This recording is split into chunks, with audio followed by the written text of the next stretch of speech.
பண்டைய தமிழ் மண்ணில் ஒரு கேள்வி காலந்தோறும் எதிரொலிக்கிறது. எல்லையற்ற கொடையின் உணர்வை உண்மையிலேயே யார் வெளிப்படுத்தினார்கள்? அவர்கள் கடை 7 வள்ளல்கள், இன்றும் நம்மை ஊக்குவிக்கும் புகழ்பெற்ற 7 பெரும் புரவலர்கள்.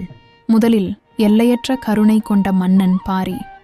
அவர் ஒரு போராடும் முல்லைக் கொடியைக் கண்டார் மற்றும் தனது அற்புதமான அரச தேரை ஒரு செடிக்கான சிம்மாசனமாக தனது தன்னலமற்ற இதயத்தின் அடையாளமாக வழங்கினார்.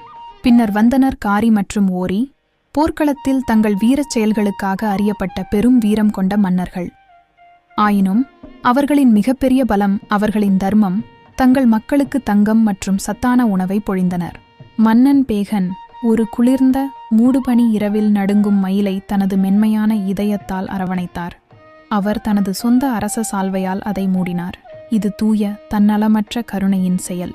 மற்றும் ஆய் மற்றும் நல்லி, ஏழைகளுக்கு ஒளியை கொண்டு வந்தவர்கள், மலைப்பிரதேசங்கள் முழுவதும் தங்கள் செல்வத்தை பகிர்ந்து கொண்டவர்கள். அவர்களின் பெருந்தன்மை யாரும் பின்தங்காமல் இருப்பதை உறுதி செய்தது, நம்பிக்கையையும் செழிப்பையும் வளர்த்தது. இறுதியாக அதியமான், ஞானமுள்ள கவிஞர், அவ்வைக்கு ஒரு தெய்வீக நெல்லிக்கனியை பரிசளித்து அவரது ஆயுளை நீட்டித்தார். இது ஞானத்தையும் அறிவையும் எல்லாவற்றிற்கும் மேலாக மதிக்கும் ஒரு ஆழமான செயல்.